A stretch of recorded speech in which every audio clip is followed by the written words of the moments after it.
Hey everybody, good morning. How's it? This is Geebz here, your composer here at the Decomposer Lounge, and I want to thank all of you who have been going to that suggestion video that I have there. It's making my life much easier to open that up and start popping through it.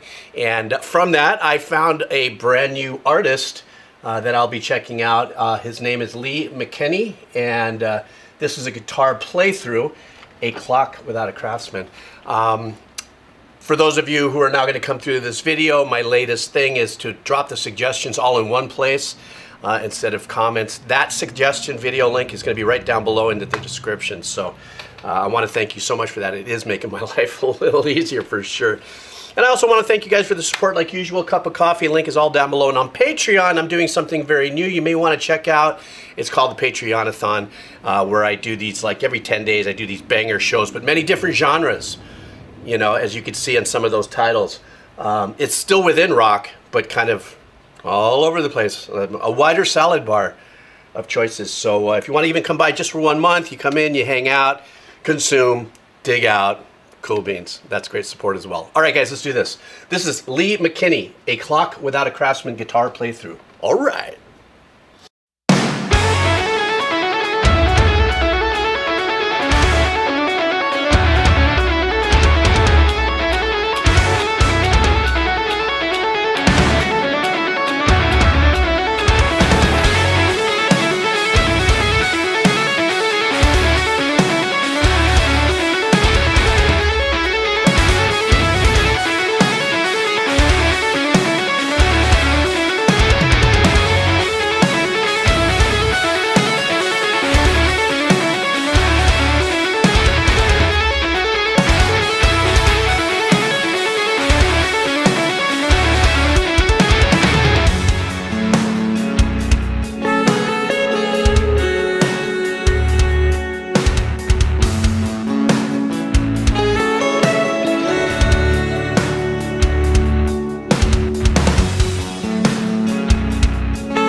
Okay, super cool about this, and I've just been on this really big binge. For some reason, I'm listening to a lot of tracks that have a really big emphasis on the ambient ethereal vibe, be it done in performance or in engineering.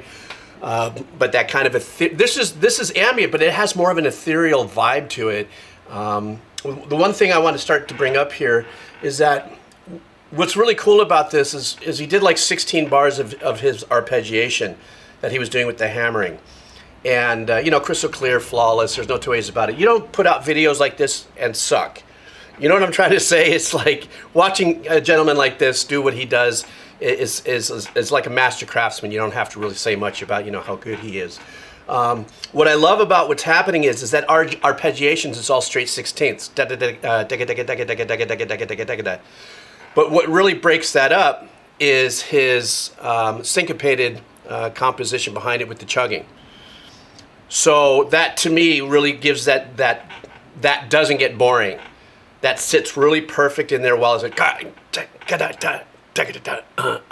and great chug sounds. However, at the very beginning of his arpeggiation, you may have seen me go, oh, what do I hear back there? And it sounds like there's something, excuse me, it sounds like there's something behind his arpeggiation. I can't tell exactly what it is. It has a metal kind of tone to it. I mean, it could be anything. I mean, could it be the strings and maybe he has a mic onto the strings strictly just to get pick noise? I don't know. But I heard something supporting that arpeggiation. And then, of course, now we come in with the saxophone. And that is a very, you know, the whole thing just was like an ambient fusion kind of vibe, but very laid back. Not a lot of bold chord changes going on there, but really let us kind of soak into this kind of flow. And the ambience obviously was extended with, you know, very clean. I think it was like clean guitar playing or something like that. It just had a long tail and reverb on it and stuff like that.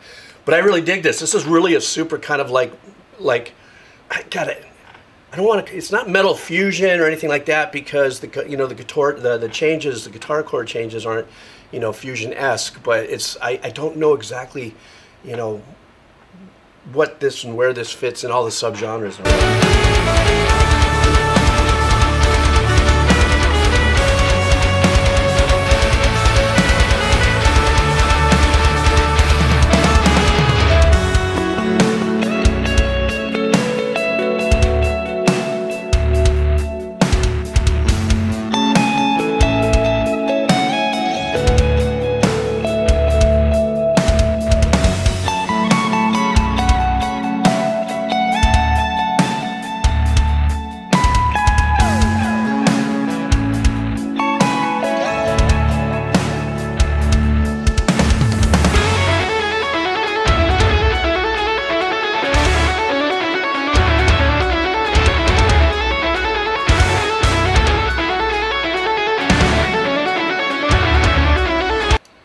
Okay, I'm going to stop it one more time. I did, when I came back in, something I forgot to mention briefly was that there is some kind of a pad being used in the background to emphasize more of that ethereal ambient kind of pad. It was a very glassy, higher end sound that was happening there. But also his use of delays and stuff like that with how he's playing is also creating that long, deep, cavernous kind of, sunk vibe. Now as we come back in here and he's doing his arpeggiations, listen to see if you hear a little bit, if there's anything behind it supporting it, maybe in an arpeggiated way. Artists like Pliny and of that nature also do things where they're doing lead work, and behind it there is the identical melody, or in this case maybe arpeggiation that's being played. Maybe it has the ambient formula, ethereal formula in whatever it is it might be. Arpeggiation might be going on top. Now I emphasize might be, I don't know, I'm just going off my ears.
I was waiting to see what I'd get a little more out of that instrument that the saxophone player started to pick up.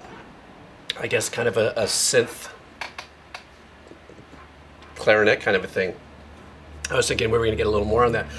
Just love the saxophone on this. I really do. I am so down for this movement of comboing things, like even in the last Periphery track I listened to, they broke into that little jazz fusion section and stuff. But I think that's just, that's more my taste.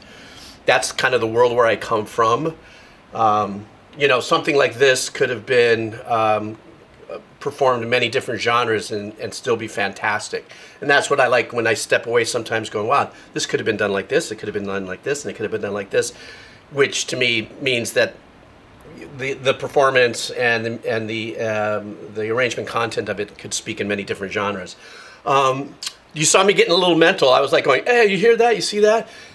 You heard a little bit of some kind of arpeggiation, another arpeggiation that was mimicking what he was doing in the background as he pulled away his arpeggiation to chunk, and then that the saxophone player can come in with his very sultry lines. So I heard that, and then finally this is maybe one of those animals as leaders or type of things where there's really no bass, and the bass is just being held by the deepest, the last lowest string of a guitar. That's what it sounded like. So I mean, there was a little bit of that I was kind of missing. You know, was you know, a real bass line in there, but that was just at the last second. I was like going, what's going on down there and happening? But that's because I'm doing what I'm doing here. That's what I do. But this was a jamming track. I really love this. I will put the link for this track down below if you want to hear this without me yapping over it and maybe discover more about Lee McKinney. Once again, I want to thank you guys for your support. The Cup of Coffees. Check out Patreon, all that sort of fun stuff. If you're still here, type in, I am still here. Well, not this way, but keyboard. All right, guys, take care. See ya.